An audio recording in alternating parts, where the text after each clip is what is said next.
Welcome everyone. Thank you for tuning in. Thank you for joining us, and thank you, Mr. Shaun Ryder, for joining us for this Joint School session. Thanks for having me. Pleased to be here. We're absolutely delighted. Now, of course, you've done absolutely loads of interviews over the years, but this one may be a little bit different because we're talking so hip, we're not twisting any melons, and it's about your experience of hip replacement surgery. Yeah, well, I mean, you know what? For about the past year, I've probably talked more about my sort of ailments as I'm getting older in every interview I do now than anything before. That's all I'm really complaining about now. I'm falling to bits. Oh man, well, you're looking good. You're looking good, and you know, good. Well, I've got alopecia now, haven't I? Everything fell out of that, you know. Started messing with my testosterone in that, you know, and then on my hair. Body hair, alopecia totalis. Oh wow, okay. So I had that, you know, done, didn't I? You know, what do they call it? It's like a tattoo in it, sort of thing. What do you call it? Skin pigmentation. So I'm quite, I like that. You know, it just looks like skin hair. Yeah, that's looking pretty good. Yeah. Pity can't. I mean, I'm not really too bothered about my hair. It's a pity can't do it on me. You know, my beard. I mean, you see where my tash used to be here? It's white. Looks like I've now got a white skin tash. Don't wait until you can do this and give me my beard back. Yeah. So if we go back to the hip. So in June of last year, you had a hip replacement. Yeah, something like that. Yeah, something like June. Yeah. And can you tell us a bit about sort of your hip and how it was impacting your life before the operation? Well, basically, the only sort of problem I had really, I would be walking along and my leg would collapse. You know, I mean, it'd just go. You know, and I'd end up on the floor. You know, I mean, it literally walking along and boom would go. And I went to you know, whoever I went to see, the doctor or X-rays or whatever, and they said there was absolutely nothing there. It was bone on bone. Oh wow! You know, so yeah, that was it, and I had to go and have the hip operation. Well, that was it, really. That was the only thing, you know. I didn't really get that much pain. It was just my leg kept collapsing. Right. I mean, I have a crooked spine as well. So, I mean, you can't do the, what do you call it? Is it the epidural or whatever? You couldn't do that with me because I have a crooked spine, and my mum has a crooked spine as well. Right. So I had to have the, you know, they had to put me under. Right, okay. Which was great, you know. I much preferred that than being awake. Yeah, I mean, there's a lot of people we know from, you know, who get in touch with us through the Joint School app and through these videos who, you know, some people are even more worried about the sort of the anesthetic than the actual operation in terms of will I be awake? What am I going to see? What am I going to hear? How's it going to feel?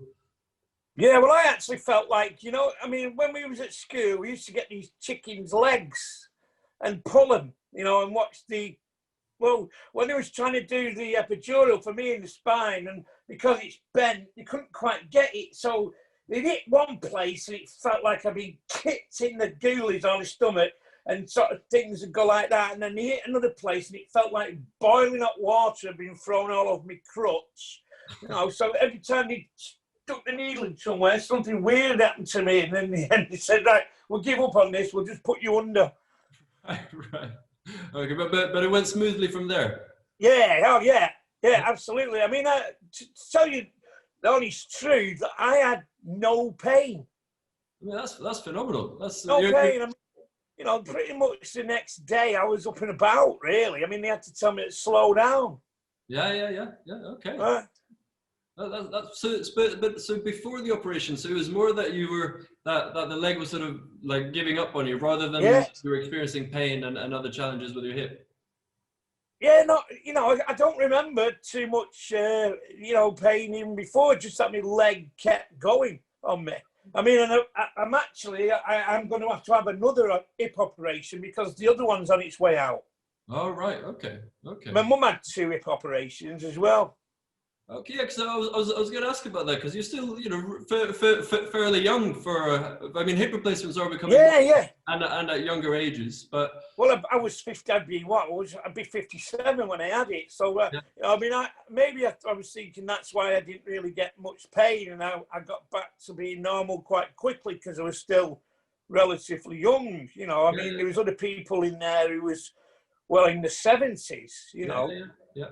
That was only. I mean, Mum was 75 when she had hers done. So I mean, you know, I was relatively young. So maybe that's why I didn't really get any pain. I mean, I've got sciatica now.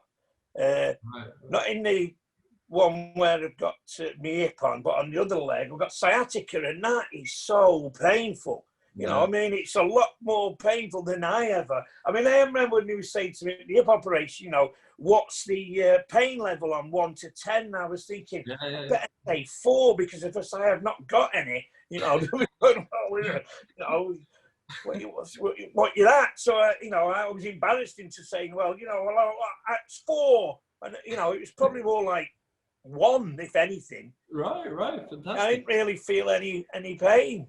Well, so I guess, I mean, in terms of your hip, then it sounds like you've been a very lucky man, really, in terms of levels of pain before and then shortly after the operation as well. Yeah. I just made sure I did all the exercises. You know, I mean, like I say, you know, 2 days after I'd had it done again, he was telling me, you know, listen, you've got to stop doing that, because I was like, you know, sneaking off and going up and down stairs. You know, you got to do the stair thing before you go. Well, I was doing that, you know, when I shouldn't have been. Yeah. Well, yeah, I mean, it's quite a common thing, actually, particularly with hip replacements, that, you know, people just do a bit too much too soon. And it's about sort of slowing down, letting it course, gradually, slowly but surely building up how active you are, how much you're doing, and the intensity with which you're doing exercises and other things like that. Yeah. So before we move on to your like recovery and how things are now, what would you say to those who are sort of before their operation now, or people who are waiting for their hip replacement, in terms of, you know, things that you found helpful when you were sort of wrapping your head around having the operation? Well, I mean, really, just, you know, take it easy, don't worry about it, and just do all your exercises. You know, I mean, you know, I was having sort of visions, you know, in all the, you know, if I was awake here, it all being, you know, broken and all that lot. But I mean, you know, they put me to sleep, but they really, there was nothing to worry about, really. Yeah, I was like, again, more worried about having the injection in my spine. Yeah. But yeah, I mean, so hip replacement can be quite daunting and scary. I mean, it's understandable. Yeah. Oh, the thought of it at first, you know, I mean, I had to man up really on, you know, calm it down and stop, you know, tripping out, because, you know, my mother-in-law, who was 80 at the time, she'd had her hip replacement done, you know, water off her duck's back. My mum had then had hers and a second one, you know, and she, you know, she, you know, they wasn't bothered at all. So I thought, well, you know, blimey, I better just man up here. You know? So in a way, your mum and your mother-in-law kind of set the standard. Yeah. Set the pace. All right. Yeah. And so how has your hip been then? So over the past year or so, you're now more than a year on. Yeah, no, it's great. I mean, I have to. The only problem I do have sometimes is you see, also because my spine, I've got, you know, arthritis, and there's something going on my spine. But the only problem I have sometimes is if you know, sitting down on a settee or something, if it's too low. Oh yeah. You know? But no, it's been great. You know, it's been really good. You know, I'm good. You know, I'm exercising. That's great. Now I'm back on the bike. So. Okay. Yes, I've heard you keeping active, doing walking and climbing Ben Nevis and whatnot. Yeah, I've not climbed any mountains recently, but Yeah, I hope to start doing some proper walking again and everything. Yeah. Like I said, I was on my indoor bike I've been on that for a while, but I've only just started going back on my outdoor bike. So Okay, good stuff. That started again in lockdown, really. Yeah. You know, going back on the bike. So the hip now, the hip that was operated on, is not really limiting you. No, I mean that's not really. No, not at all, really. All right. So, because I mean, like I say, I haven't climbed any mountains yet, and the walks that I go on haven't been, you know, miles. Yeah. You know, I've still got to go on some big walks yet. But yeah, it's great. It's fine. Okay. Well, yeah, because I think I did see something when I was sort of trying to see what the tabloids had to say about you recently, and there was a mention of you climbing Ben Nevis, but maybe that was another tabloid fib then. No, I did. We climbed that the other year. I climbed that when I was bone on bone with my hip. Wow. Okay. You know, we didn't. You know, the way we climbed it was. You know, we took the kids and everything, so it was, you know, but it was a pretty tough climb. Yeah. Well, especially if you've got bone on bone. Yeah. Okay. Well, it's really good to hear that things are good with the hip now, and that it's not holding you back in any way. I've seen that you're due to be touring with both Black Grape and the Happy Mondays next year. Well, yeah. I mean, it should have been this year with both of them. So, but it's all, you know, it's our business never usually gets affected. You know, when the wars are on and stuff like that. You know, people want entertaining. So even you know, back in the First World War and the Second World War, you know, entertainment business never got affected, and it never does. But this time. You know, we've been clobbered, and I can't really see. I mean, they're now looking at the end of 2021, October now. I mean, they're losing millions a day in the music business, and so 2021 October, I think, tours are starting again if we're lucky. Yeah. Well, let's hope so. Fingers crossed, and earlier as possible.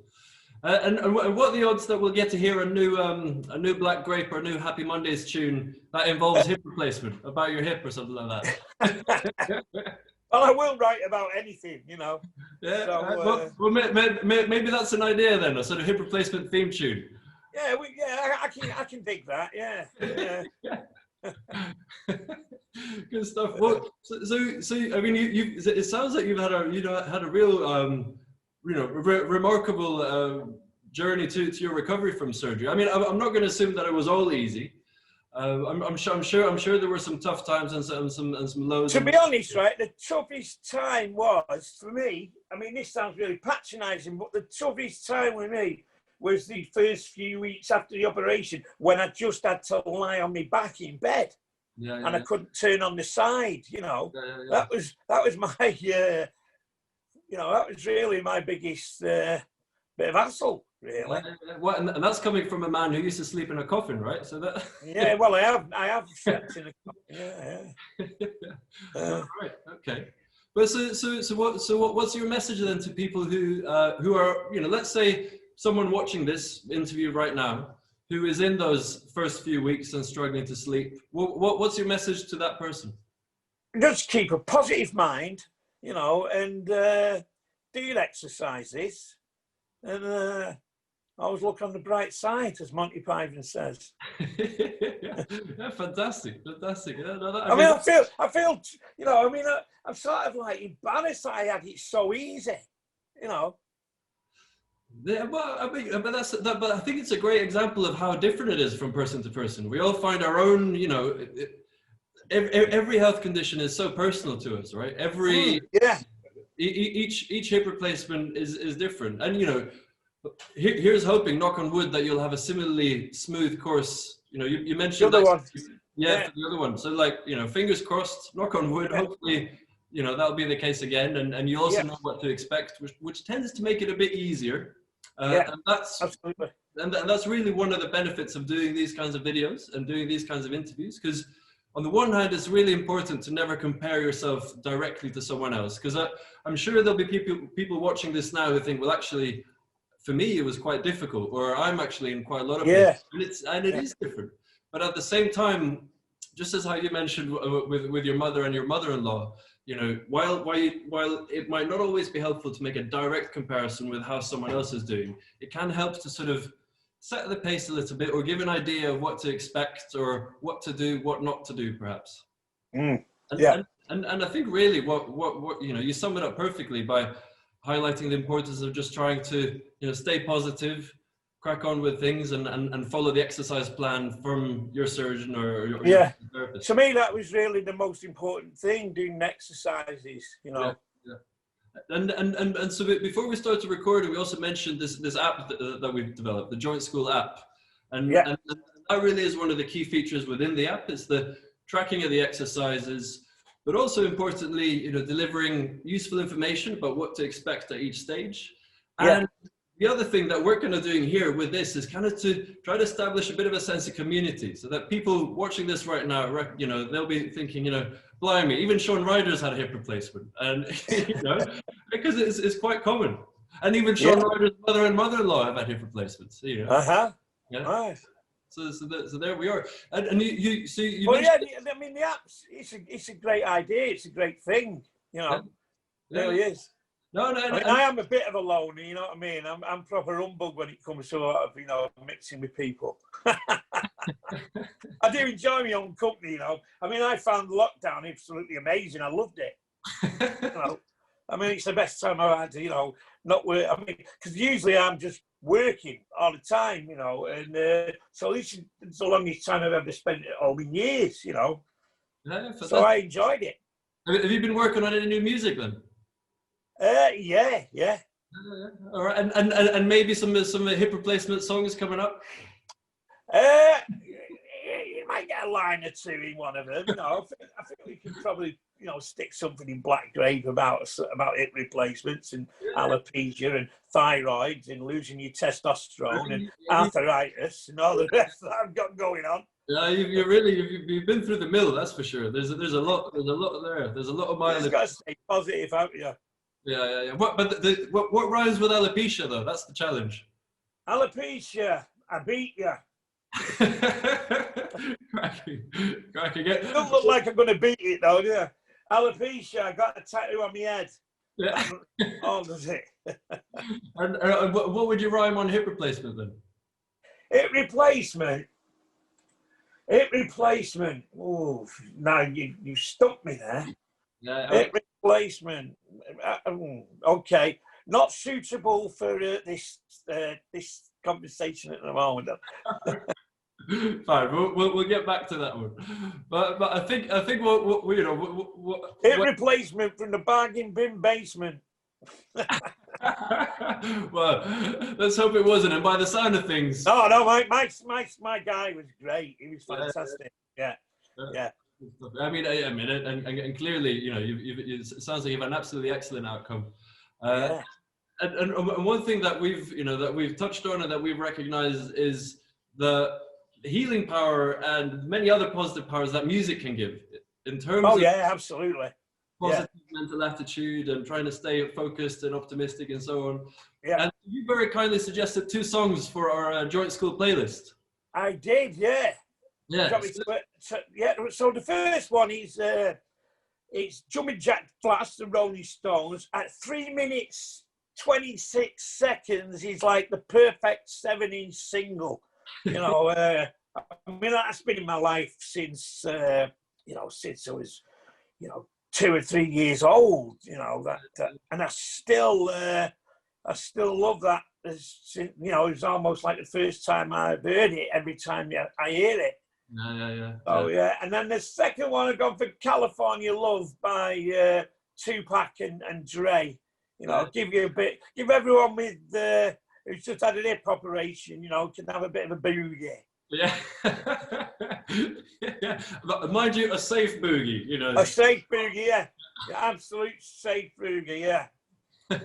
Put some water wings on or something. Yeah, indeed.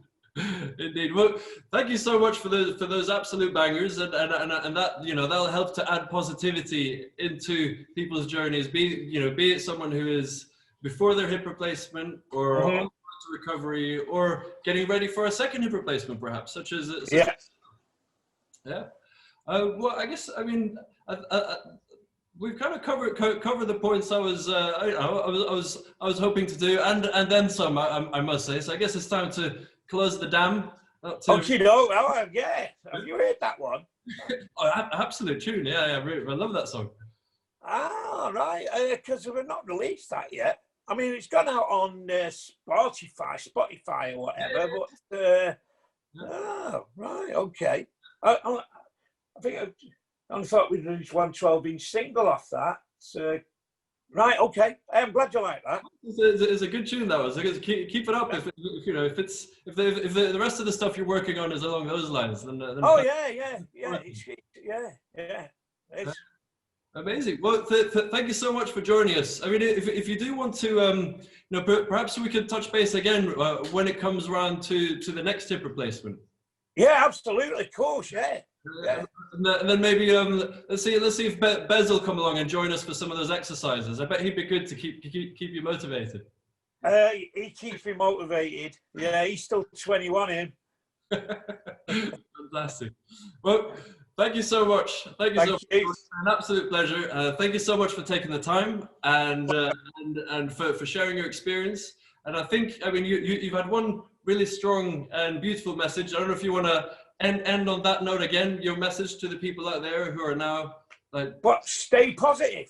Yeah. You know, do your exercises, stay positive. Yeah, fantastic. I mean, I couldn't sign off any better myself. That's absolutely beautiful. Thank you so much. And thank you. Thanks to everyone watching this. We'll see you again next week. Take care now.